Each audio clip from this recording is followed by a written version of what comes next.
Bismillahirrahmanirrahim. Assalamualaikum warahmatullahi wabarakatuh. Alhamdulillahillazi arsala rasulahu bil huda wa dinil haqq liyuzhirahu 'ala dini kullihi wa kafa billahi shahidan. Asyhadu an la ilaha illallah wahdahu la syarika lahu. Asyhadu anna Muhammadan abduhu wa rasuluhu la nabiyya ba'dahu. Segala puji bagi Allah, Allah yang Maha Pengasih dan Maha Penyayang, telah melimpahkan rahmat dan karunia kepada kita. Alhamdulillah, pada malam hari ini memasuki tanggal 15 Muharram, Allah menggerakkan hati kita bersama-sama di masjid ini. Kita telah melaksanakan salat maghrib berjamaah. Insyaallah kita nanti mendengarkan tausiah atau kajian umum yang akan disampaikan oleh ustaz kita, Ustaz Abdul.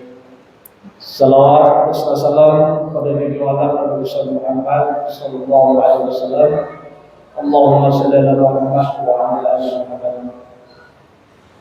Yang sama-sama kita muliakan Allah,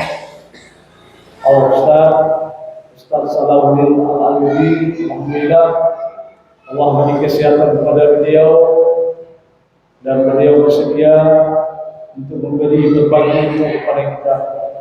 Mudah-mudahan apa yang beliau sampaikan bisa merupakan bekal bagi kita baik menjalani hidup di dunia ini, tentu saja untuk menuju kampung akhirat nanti.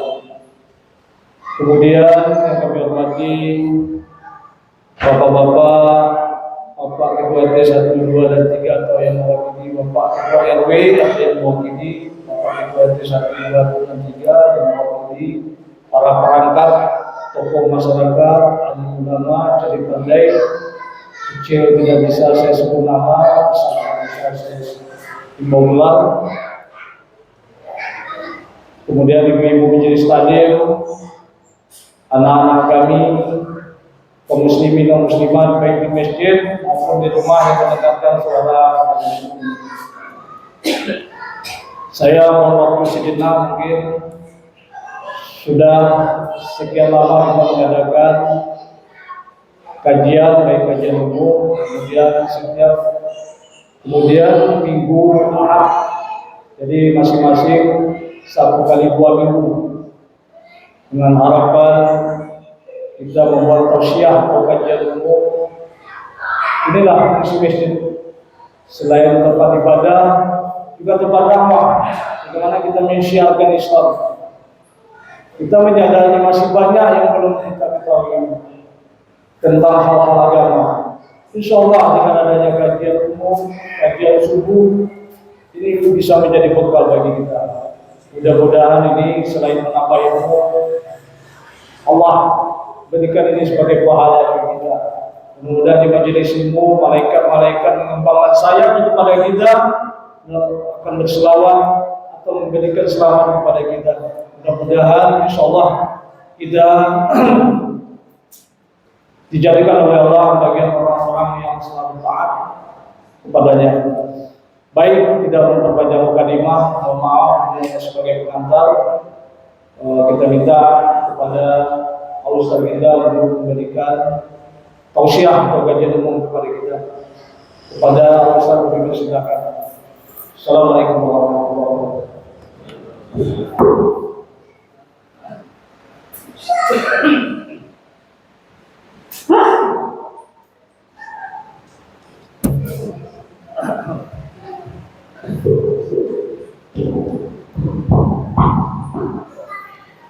Bismillahirrahmanirrahim.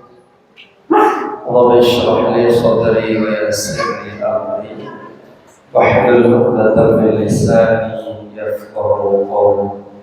Assalamualaikum warahmatullahi taala wabarakatuh. Alhamdulillah لله الذي أنعمنا بنعمة الإيمان والإسلام. أشهد أن لا إله إلا الله وحده لا شريك له، وأن سيدنا محمدا عبده ورسوله لا نبي بعده. أما بعد، قال الله تعالى في القرآن الكريم: أعوذ بالله من الشيطان الرجيم، بسم الله الرحمن الرحيم. وإذ قال ربك للملائكة إني جاعل في الأرض خليفة قالوا أتجعل فيها من يفسد فيها ويسفك الدماء ونحن نسبح بحمدك ونقدس لك قال إني أعلم ما لا تعلمون. صدق الله العظيم. Masyaallah muslimin, bapak-bapak, ibu-ibu yang hadir di Masjid Al-Madani ini, mudah-mudahan kita yang hadir dalam rumah Allah Ta'ala pada maghrib ini, mudah-mudahan senantiasa diberkahi dan selalu dalam kasih sayang Allah Subhanahu wa Ta'ala. Bersyukur kita kepada Allah dengan mengajak seluruh batang tubuh ini untuk selalu bersyukur atas apa yang telah Allah Ta'ala berikan, dan mengajak semua anggota tubuh ini untuk selalu patuh dan taat kepada Allah Subhanahu wa Ta'ala. Mari sama-sama kita ajak biji mata kita ini untuk melihat yang baik-baik, yang positif-positif. Jangan kita selalu menodai dengan dosa yang begitu banyak sampai-sampai rusaknya biji mata karena terlampau banyaknya maksiat kepada Allah. Sebagaimana di dalam kitab Ulumul Quran, di dalam hadis dikatakan bahwa an-nazru ila al-Ka'bah ibadah, melihat kepada Ka'bah ibadah. An-nazru ila al-Mashaf, melihat memandang kepada Mashaf Al-Quran juga ibadah.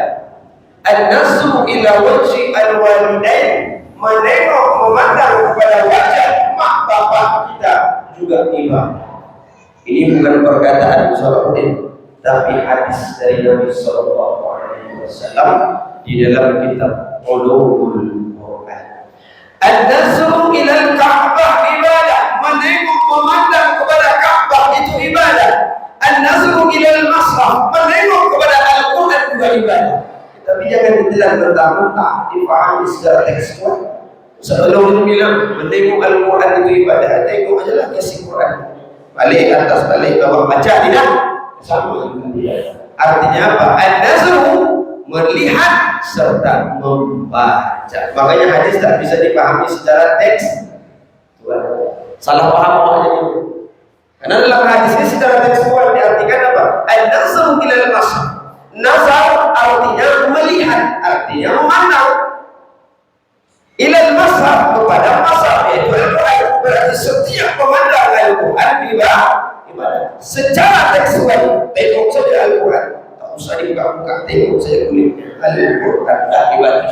Makanya ini boleh paham, jangan salah paham kita dalam beramal, dalam memfatwakan sesuatu. Kalau kita betul-betul tak paham dalam ranah itu, mesti tanyakan. Fas'alu ahla dzikri in kuntum la ta'lamun. Tanyakan kepada ahli dzikri, kepada orang-orang yang faham, jika kamu tidak mengetahui atau belum mengetahui. Maka mata ini, Bapak Ibu yang dimuliakan Allah Subhanahu wa Ta'ala, hendaknya kita bimbing, kita antarkan melihat kepada hal-hal yang baik-baik. Jangan sampai nanti sudah mata rapun sampai buta baru ingin membaca Al-Quran. Selagi mata ini sehatlah, bacalah Al-Quran. Jangan katakan bahwa segar, mataku masih terang. Kalau Allah Ta'ala berkehendak, besok pagi walaupun malam hari ini tak ada sakit mata, tak berair di mata awak, tak ada penyakit, tak ada gatal, tak ada apa, rupanya ketika kita buka, bangun pagi, dibuka biji mata kita, kenapa gelap ni abangnya? Anak, Farhan, kenapa mata ibu ni? Mimpi ibu ni? Enggak, kenapa mak? Lampu matian? Enggak, kenapa?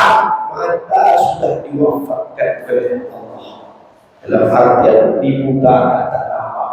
Sebelum mata itu diwafatkan oleh Allah Ta'ala, ayo sama-sama kita mesti balikkan diri kita, fitrah kita yang sebenarnya. Allah, selalulah taat atas apa yang diperintahkan oleh Allah Subhanahu wa Ta'ala. Siapapun kita, apapun profesi kita, apapun jabatan dan gelar kita, wa ma khalaqtul jinna wal insa illa liya'budun. Siapapun kita, ingat ya'budun, ibadahlah kepada Allah Subhanahu wa Ta'ala. Jangan sibukkan dengan perkara dunia, jangan sibuk mencari dunia, jangan pula sampai lupa akhirat. Dunia ini sebuah perjalanan, bukan sebuah perbandingan. Maka tak perlu dalam hidup kita membandingkan proses hidup kita dengan proses hidup orang lain. Karena memang kalau dikatakan sama, kita sama-sama berdiri di bumi Allah Ta'ala yang sama, tetapi diberikan takdir yang berbeda. Tak perlu kita banding-bandingkan apa itu jalannya hidup kita. Karena semua sudah ditakar, sudah dikadar oleh Allah Subhanahu wa Ta'ala. Satu, mata. Kedua, tangan, kaki, anggota tubuh ini, telinga. Sebelum Allah Ta'ala pekakan telinga, dengarlah yang baik-baik. Begitu juga dengan tangan serta kaki kita, langkahkan ke tempat-tempat yang baik. Takutnya Allah Ta'ala wafatkan kaki kita. Ketika Allah Ta'ala wafatkan kaki serta tangan, tak bisa ngapa-ngapain. Mau salat susah, mau balik badan saja dibalikkan sama orang lain sebelum distrukkan oleh Allah. Sebelum kaki ini diwafatkan, distrukkan, tak bisa berjalan, tak bisa ngapa-ngapain, langkahkan ke rumah Allah, datanglah ke rumah Allah, baik dalam sholat berjamaah, majlis taklimnya, ya ada hal-hal yang bentuknya kebaikan menimbulkan pahala, langkahkanlah kakinya supaya langkah kaki itu selalu dinilai ibadah di hadapan Allah. Jangan sampai kaki yang pincang, jangan sampai kaki yang mati nanti, rupanya kaki ini melangkah di tempat-tempat maksiat yang dibenci, yang dibengis oleh Allah Subhanahu wa Ta'ala. Apa itu yang dimuliakan Allah Subhanahu wa Ta'ala? Kita banyak merasa bahwa Allah Ta'ala itu ada, tetapi seolah-olah Allah itu tak ada dalam kehidupan. Maka pada kesempatan kali ini Bapak Ibu yang dimuliakan Allah, judul pembahasan tazkirah kita pada maghrib menjelang isya ini adalah menyertakan Allah dalam setiap perbuatan. Menyertakan Allah dalam setiap perbuatan. Salah satu di antara perbuatan itu menyertakan Allah dalam pekerjaan. Jangan mengatakan bahwa Allah Ta'ala itu bertempat, Allah Ta'ala itu ada kalau kita sedang berada dalam masjid, Allah Ta'ala itu ada kalau kita sedang berada dalam majlis taklim. Keluar dari majlis taklim, keluar dari masjid, Allah Ta'ala ada. Hendaknya dalam hidup ini menyertakan Allah kemanapun kita berada. Maka tak ada lagi ujian yang berhari-hari, yang berjam-jam itu.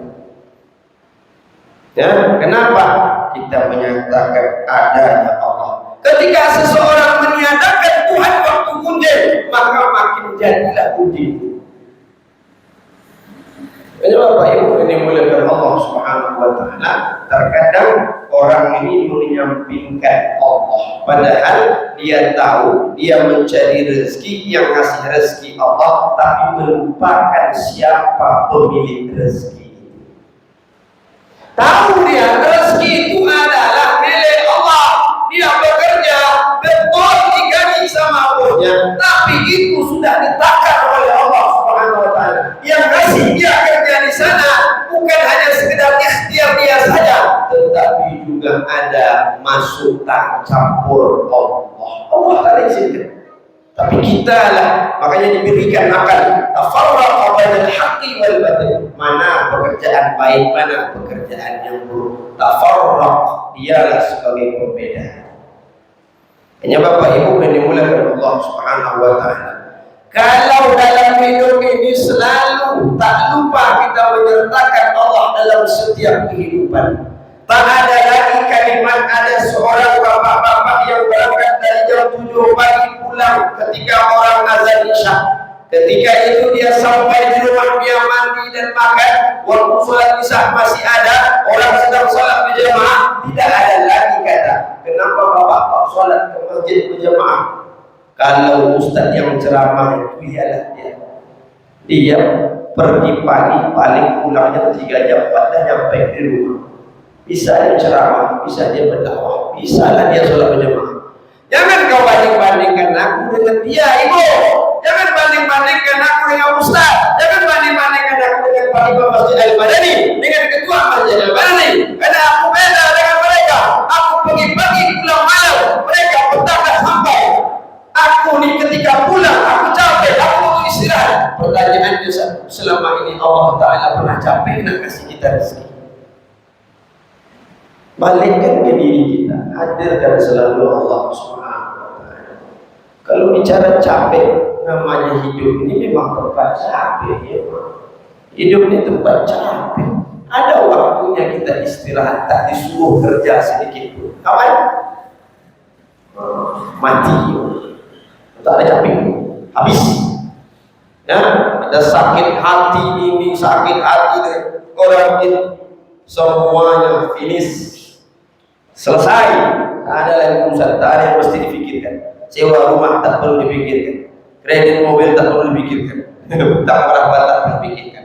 Ada orang yang hidupnya akan melunaskan utang-utang yang ada. Ya, maka daripada itu, Bapak Ibu yang dimuliakan Allah, hendaknya dalam setiap pekerjaan sertakan Allah di situ.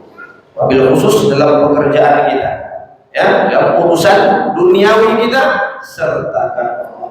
Sesibuk apapun kita, tetaplah kita adalah punyaan Allah, yang kudurnya jangan pernah lupa. Begitu juga Bapak Ibu yang dimuliakan Allah, di samping pekerjaan, begitu juga dengan adat istiadat yang ada di daerah kita. Sandarkan adat istiadat itu yang mengarahkan kepada syariat. Tinggalkan yang bentuk adat yang agak-agak menolak, ya, yang agak-agak melawan, agak-agak menentang hukum syariat. Mana dia? Contoh, saya ambil satu contoh. Ibu punya anak ibu terserahlah, anak laki-laki dan perempuan. Betunang, bahasa Arabnya khitbah. Betunang, waktu tunangan, waktu masang cincin itu diserahkan kepada calon laki-laki kalau orang perempuan, lalu dipeganglah tangan anak, dimasukkan cincin. Mak bapak tersenyum lebar waktu itu, padahal pengajian bukan orang tahu. Mesti paham kenapa hukum Allah hanya sekedar diketahui tapi tidak ada actionnya. Kita berharap apa yang kita tahu masih diaplikasikan dalam kehidupan. Ini hanya sekedar tahu, melambak-lambak kata orang lain. Banyak sekali ilmu pengetahuan, tapi praktiknya nol. Tahu haram, sentuh lagi-lagi. Itu kan khidbah, itu kan belum halal lagi, Bu.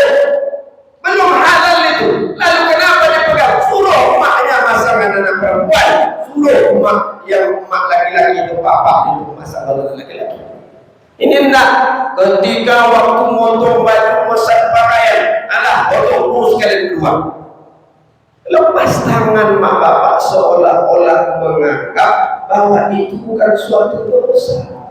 Kita khawatir Bapak Ibu, kalau dosa sudah dijelaskan Allah, sudah dijelaskan baginda Rasulullah SAW, tapi kita anggap itu sebagai lumrah, berarti ciri-ciri orang yang sudah diwafatkan hati oleh Allah Subhanahu.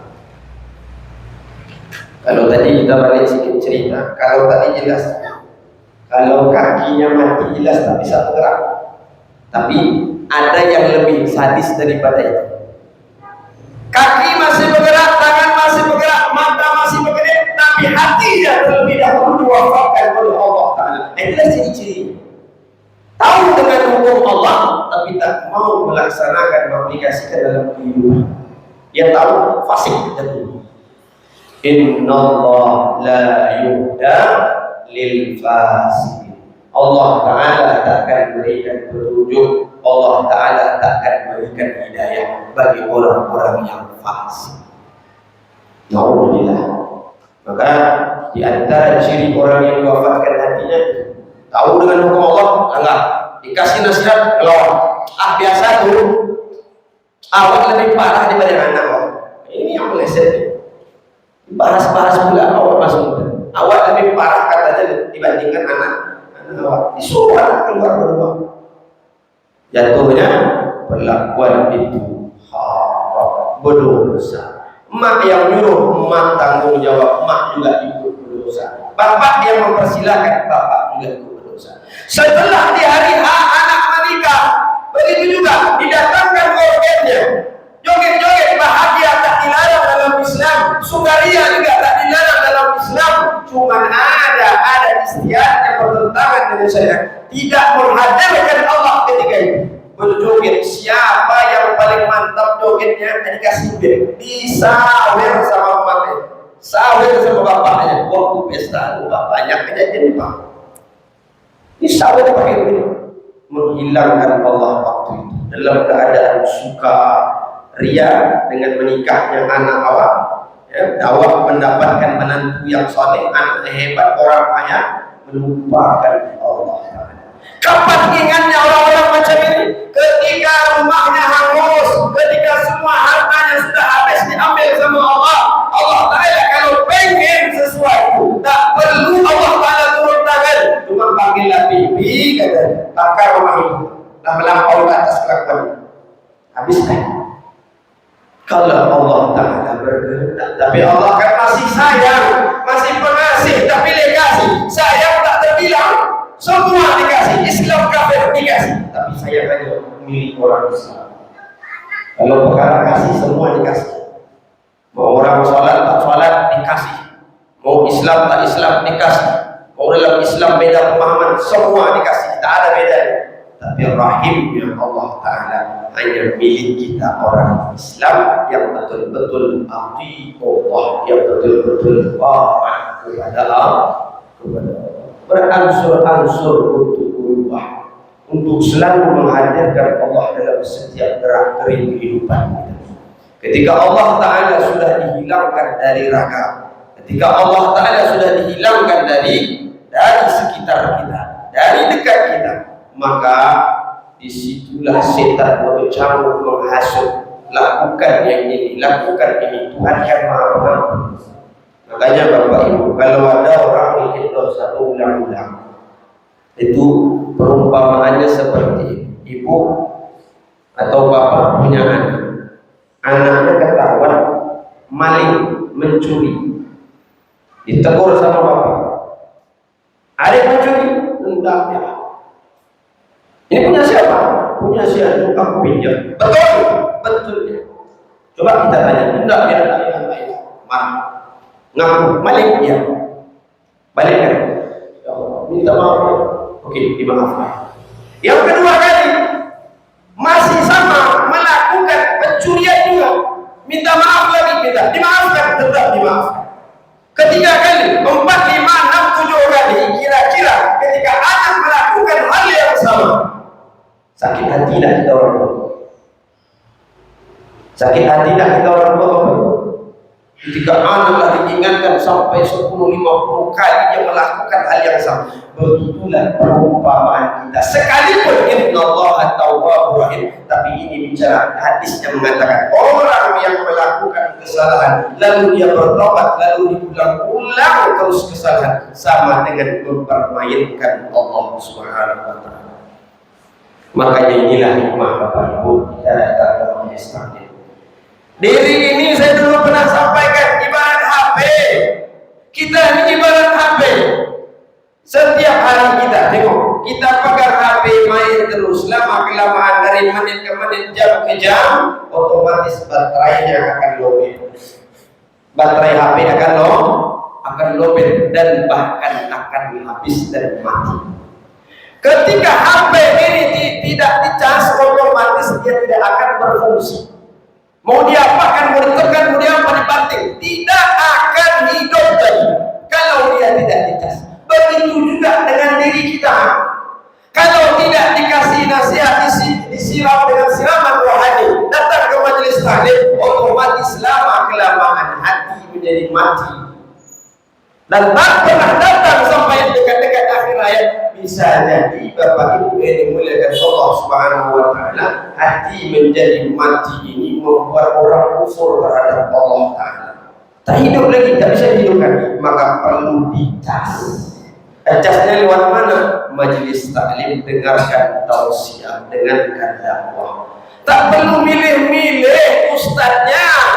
Tak mesti ustadz itu satu mazhab, tak mesti satu aliran, tak mesti satu manhaj. Ini hari ini orang berdakwah mendengar itu siapa yang ceramah. Kalau satu manhaj dengan dia, datang mereka. Kalau beda mazhabnya, manhajnya, tak akan pernah tampakkan batangnya. Kenapa hal ini terjadi? Bukankah kita sama-sama menyembah Allah Tuhan yang satu? Masalah beda amaliyah kan khilafiyah, tak jadi masalah. Kenapa memilih? Pernah Nabi mengisyaratkan kalau engkau mendengarkan, mendapatkan ilmu, mesti kepada Umar, jangan ke Abu Bakar. Mesti ke Abu Bakar, jangan kepada Utsman. Mesti kepada Ali, jangan kepada Umar dan Abu Bakar. Pernah Nabi melontarkan kalimat macam itu?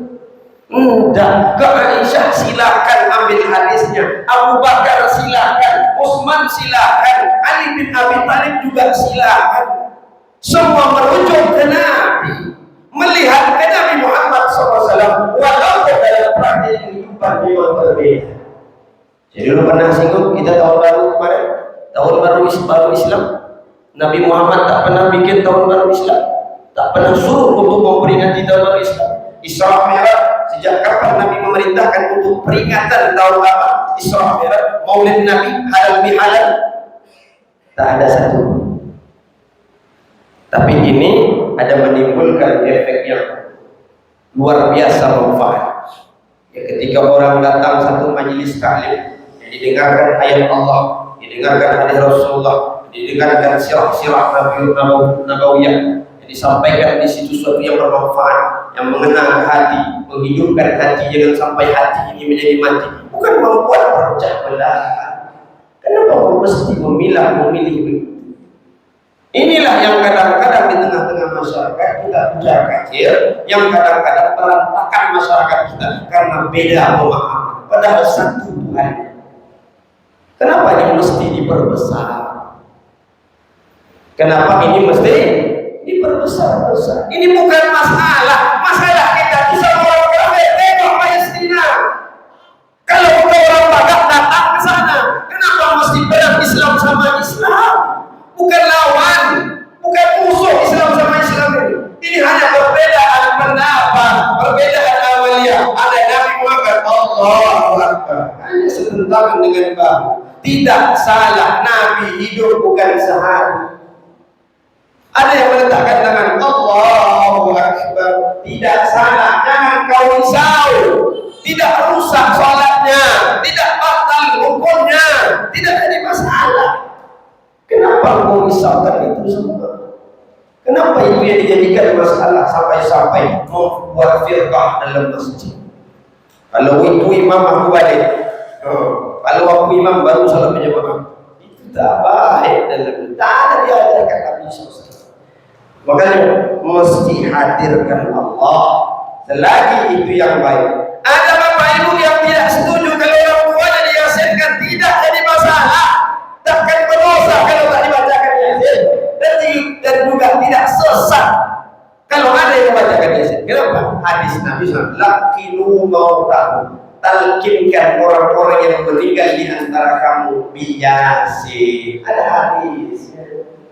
Cuman orang tak percaya. Kenapa? Hadis itu kan bukan hadis sahih, hadisnya kan hasan. Kenapa hadis hasan? Hasan bahasa Arabnya apa? Baiklah, baik ya. Tapi kalau tak suka jangan membenci, tak suka jangan pergi, jangan datang, tak ada masalah. Dan makanya inilah Islam itu.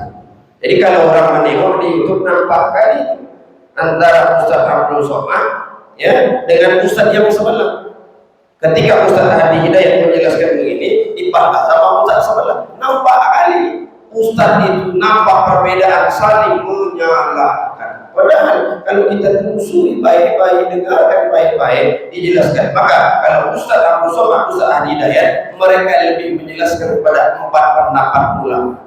Supaya apa? Supaya masyarakat tak salah paham. Pak, sholat begini tak salah. Ngangkat takbirnya Allahu Akbar seperti orang perempuan, tapi ketiak tetap dibuka. Tapi kalau ada orang laki-laki salatnya tangannya saya, tapi ketiaknya dihimpit seperti ini, Allahu Akbar. Nah, itu makna bukan apa-apa, dia dikembangkan Allahu Akbar.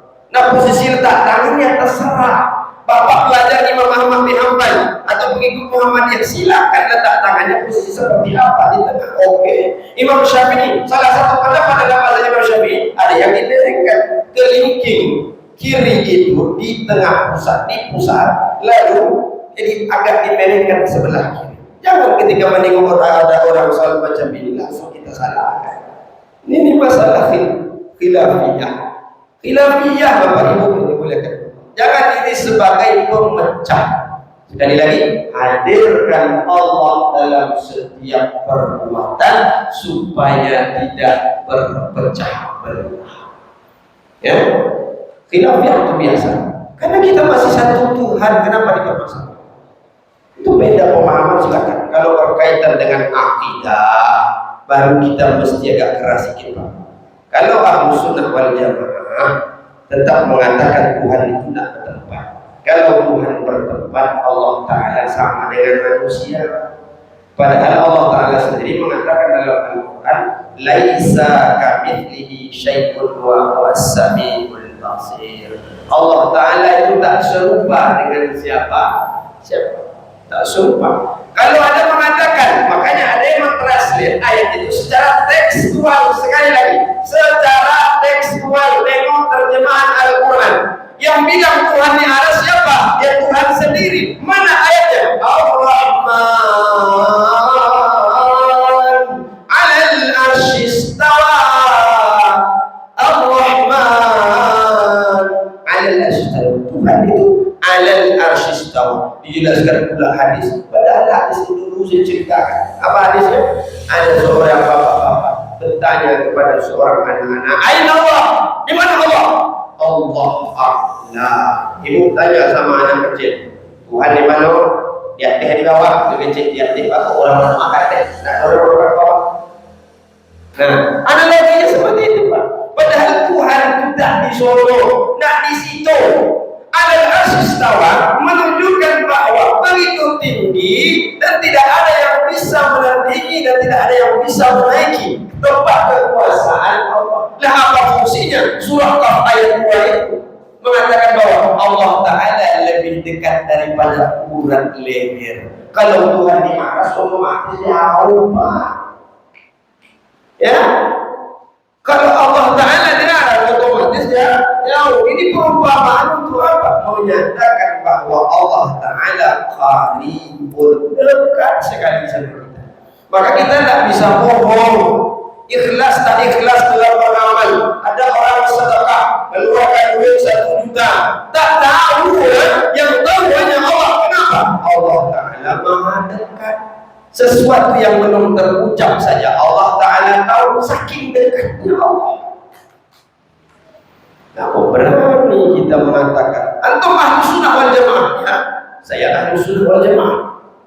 Lalu kenapa berpaham macam itu? Itulah paham saya. Berarti bukan paham ahlu sunnah wal jamaah, paham saya. Kita siapa? Kita siapa? Ulama bukan, nabi bukan. Datang dapat sebiji hadis, sebiji Al-Quran, satu ayat Al-Quran. Nah, menafi-nafikan orang, menyalahkan orang. Inilah yang membuat masyarakat kita berpecah belah. Coba beda pemahaman, kita satu masjid datang, siapapun yang ceramah sampaikan kebaikan. Nah, ada doktrin ini, doktrin itu, tak ada. Kenapa? Dalam rumah Allah ajak orang ibadah, ajak orang untuk bersatu. Hari ini kan karena kita berpecah belah, maka orang luar anggap enteng umat Islam. Kenapa? Sesama Islam terpecah belah. Kasihannya tunggu selesai urusan. Bikin ajaran baru seperti kufran. Apa kufran? Kufran bisa bercakap, ngecek sama-sama, ngecek sama jin. Isi kufran. Apapun aliran di Indonesia ada ini. Paham ya? Ini bukan baru nih. Ada yang bikin sesuatu. Oh, ajaran. Ini kemarin apa? Tukar ini. Dua orang laki, dua orang bini. Izin ke laki, boleh aku ke situ baru, boleh katanya. Sah itu. Asalkan suka sama suka. Orang ini lambat mati, ya, itu masalahnya. Orang macamnya cepat mati, bagusnya. Kenapa? Merusak. Tukar bini, la ilaha illallah Muhammadur Rasulullah. Tak ada lagi. Dan bahkan ada dulu kawin nikah kontrak pun itu tidak diharamkan. Dulu sah, boleh nikah kontrak. Ibu tahu nikah kontrak, sama seperti kontrak rumah. Berapa kontrak rumah? 3 bulan saja. Yang pas habis masa 3 bulan, masuk bulan keempat, selesai finish rumah tangga.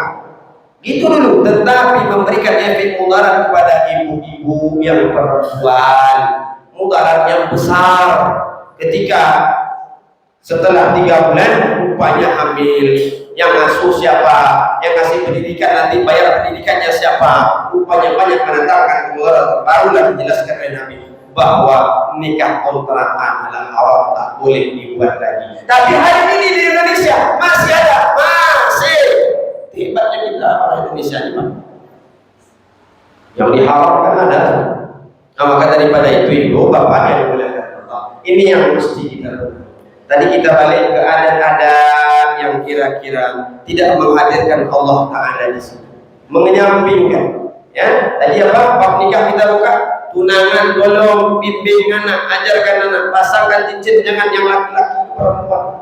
Biarlah maknya saja yang masangkan. Jangan disuruh, aukulah pakaian, terserah kalian bawa mahram adiknya, kakaknya, abangnya, paman siapa aja di situ. Barulah ada action, ada aplikasi apa yang kita dengar. Ini apa yang kita dengar selalu kita bantah. Khawatir nanti itu tadi Bapak Ibu yang dimuliakan Allah, suatu dosa. Kita dulu kalau tahu ini dosa, contoh khamar, tuak, itu tahu haram, haramkan Allah Ta'ala.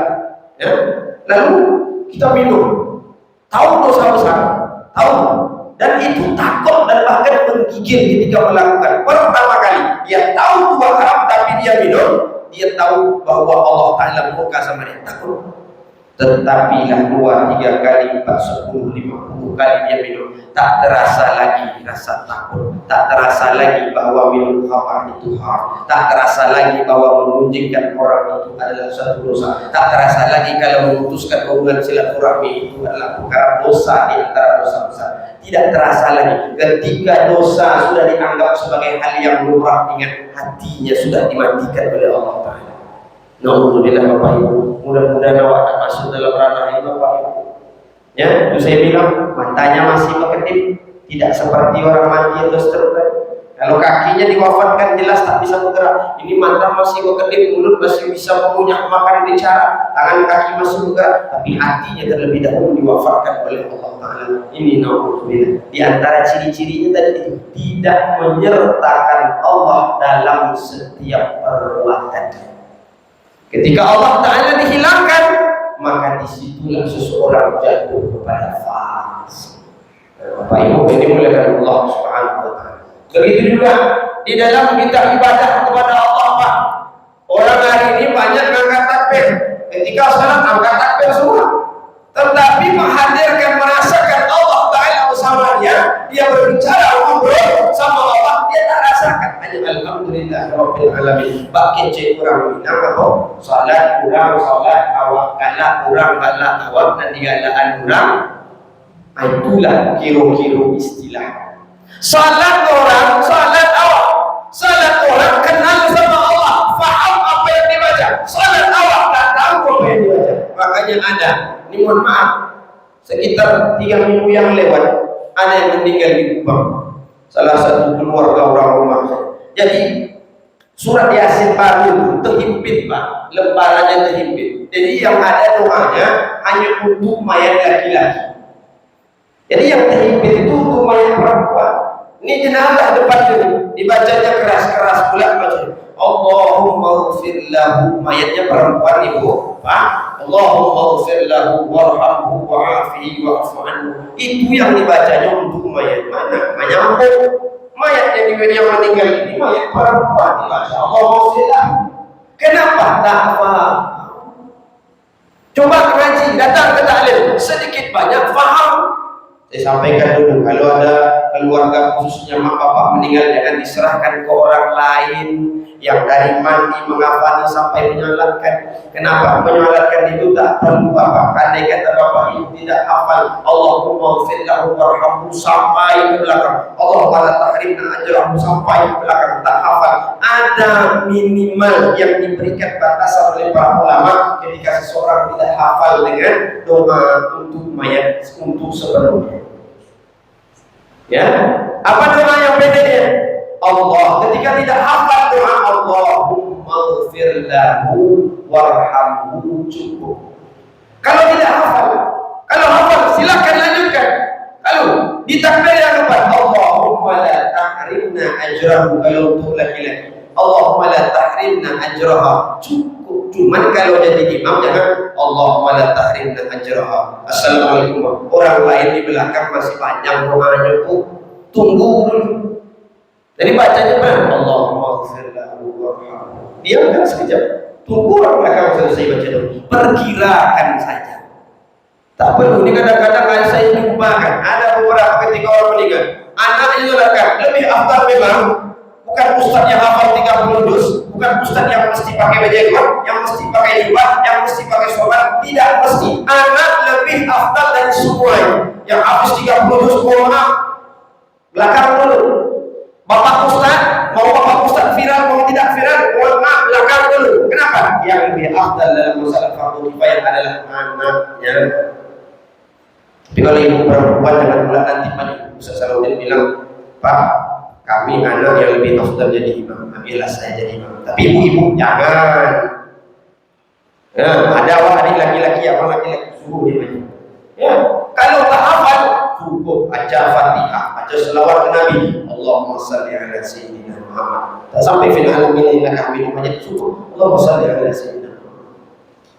Yang tak pakai sayyidina, Allahumma shalli ala Muhammad. Cukup. Takbir Allahu Akbar, Allahumma firlah warhamhu. Cukup. Takbir lagi, tapi istirahat sebentar, tunggu orang belakang selesai. Ini ada yang baca Allahu Akbar, Fatihah hanya belum selesai, orang di belakang takbir lagi Allahu Akbar. Ini tak faham. Dia memang lebih afdal dia, tetapi ilmunya mesti dituntut dulu. Jangan sampai apa yang awak buat ini menjadi rusak. Bertanya, tanyakan ke yang tahu. Juga beberapa hari yang lalu ada orang yang menazar ketika beberapa bulan yang lewat istrinya kecelakaan, patah kaki. Ya, lalu sang suami dia menazar, ya Allah, andai kata kaki istriku yang patah ini kau sihatkan seperti sedia kala bisa berjalan seperti biasa, ya Allah, aku akan potong seekor kaki. Nazar dia. Tapi nazarnya tak bingung. Nazar itu disembelih, diundang orang ajak makan, dia pun ikut makan di situ. Ingat ya punya, ada dua korban, ada korban wajib, ada korban sunnah. Korban wajib nazar. Nazar namanya.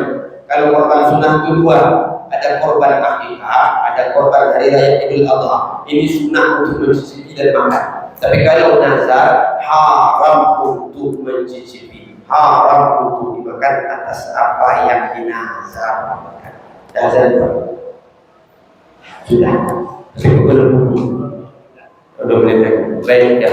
Mudah-mudahan Bapak Ibu dan Ibu Allah, tazkirah kita ini memberikan penerangan dalam hati kita bahwa dalam setiap kehidupan gerak geri kita hendaknya kita menyertakan Allah Subhanahu wa taala. Jangan pernah jauh dari Allah. Kenapa? Karena kita semua adalah milik Allah. Tak ada satupun di anggota tubuh kita, apalagi harta dan anak-anak semua, itu adalah titipan dari Allah. Satupun tak ada milik kita. Maka dari itu, serahkan semua kepada Allah, taatlah kepada Allah. Mudah-mudahan kita semua menjadi orang-orang yang saleh dan salihah dan dimasukkan serta dikumpulkan dalam surga Allah Subhanahu wa taala. Amin ya rabbal alamin.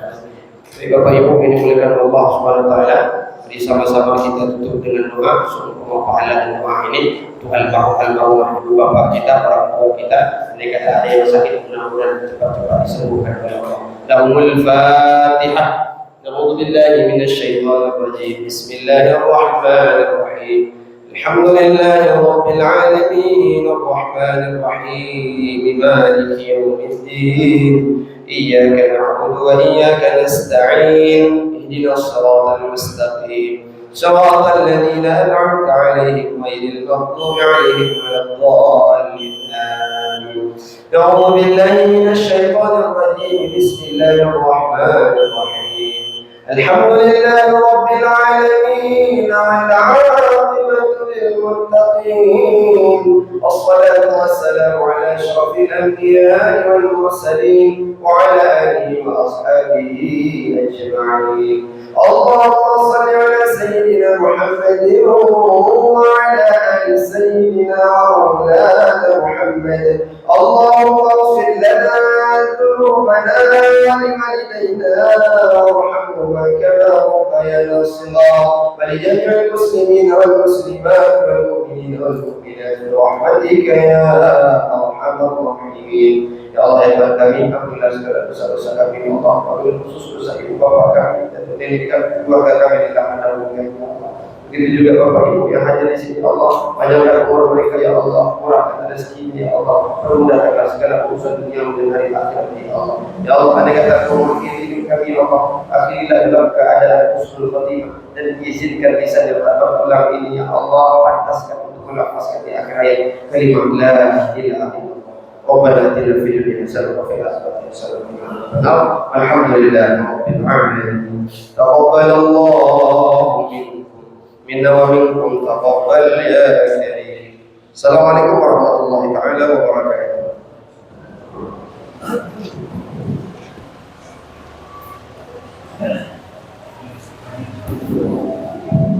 Terima kasih atas apa yang disampaikan oleh Ustaz.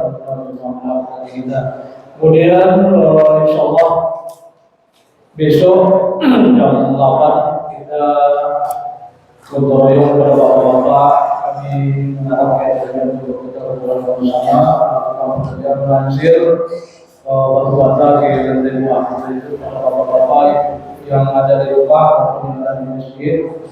Kami mohon kehadirannya besok kita bersama-sama di masjid untuk melakukan pekerjaan gotong royong. Kemudian kepada ibu-ibu dan anak-anak yang remaja kami mohon disediakan membawa makanan ataupun membawa bapak-bapak yang demikian. Wabillahi taufiq wal hidayah. Assalamualaikum.